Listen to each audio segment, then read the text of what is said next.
¿Qué tal amigos? Este es Medita Mundo, la videocolumna que compartimos acá en la República. Vamos a hablar ahora, como es obvio, de las protestas que estallaron el domingo pasado en Cuba, que duraron hasta el lunes y que en este momento, si bien han amainado, todavía hay un cierto ambiente de tensión que ha provocado la alarma en la isla y la sorpresa a nivel mundial. ¿Qué es lo que ha pasado? Una marea de personas bastante grande, no solo en La Habana, sino en otras ciudades, ha salido a protestar en gran medida por las consecuencias de la pandemia que no han sido manejadas bien por el Estado cubano. Es cierto que Cuba tiene ya una vacuna que parece eficaz, llamada Abdala, tiene un sistema de salud pública de gran alcance, pero con una serie de precariedades que venían de antes y que durante la pandemia parecen haberse agudizado.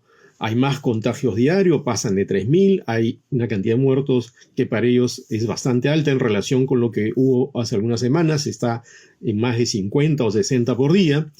Y esto ha hecho que muchas personas se cansen de esta situación porque no hay acceso a algunos medicamentos, no solo a medicamentos relacionados con la COVID, no hay acceso a algunos alimentos, hay falta de libertad política.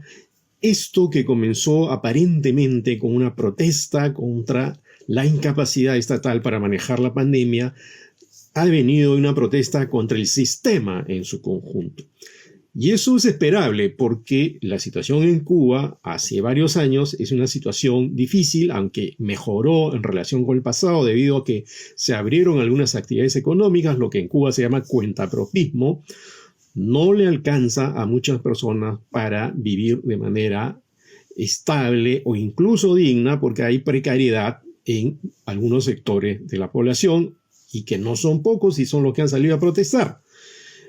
Entonces, ¿se explica esto únicamente por el embargo económico? Hay que señalar que el embargo económico impuesto por Estados Unidos a Cuba en el año 1962 es un embargo que causa serias consecuencias en la vida de los cubanos desde hace varios años.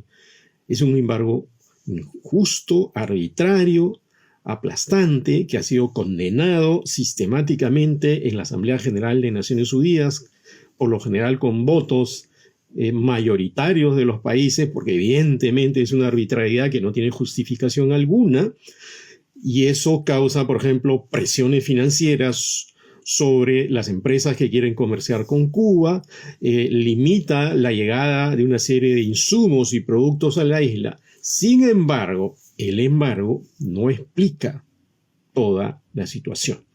Hay una serie de errores que ha cometido el Estado cubano en los últimos años, falta de capacidad para recrear el sistema económico, abrirlo un poco más como se ha hecho por ejemplo en China o en Vietnam, ¿no? Es cierto que la amenaza, la presión de Estados Unidos es cercana, pero no ha arriesgado suficiente para que las actividades económicas se dinamicen y no hay libertad política, eso es una evidencia desde hace varios años.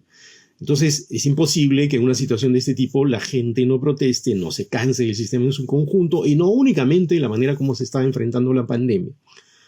Entonces, esta situación hay que entenderla por esos dos lados. El embargo presiona, es arbitrario, es injusto, pero también el gobierno cubano desde hace varios años no tiene suficiente creatividad, imaginación, capacidad, entereza para abrir más el sistema económico y promover otro tipo de situación económica en la isla.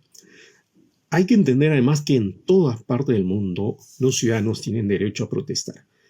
Si se criminaliza la protesta en el Perú o en otros países, no hay por qué aceptar que se criminalice en Cuba. Y lamentablemente eso es lo que está ocurriendo. Se está condenando a las personas que han salido a protestar, se les está arrestando, hay un fallecido aceptado por el mismo gobierno cubano.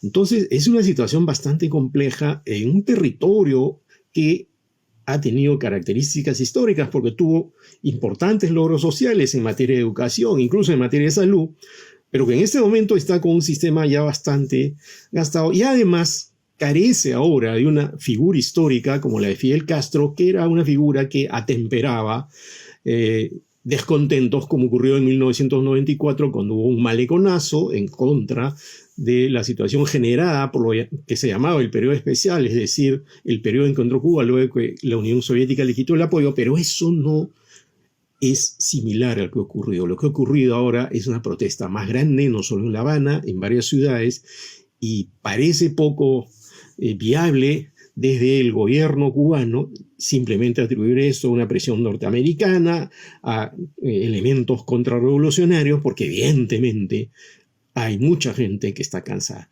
Creo que hay que esperar que el gobierno cubano recapacite, dialogue con los manifestantes y cambie algunas cosas, o bastantes cosas, porque no puede ser que la situación siga igual luego de estas protestas que han sido históricas y que están expresando un sentimiento legítimo de muchas personas que creen que esta situación ya debe cambiar y no se debe congelar el tiempo, como se ha congelado en el tiempo el pensamiento de muchas personas de derecha o izquierda para entender este fenómeno.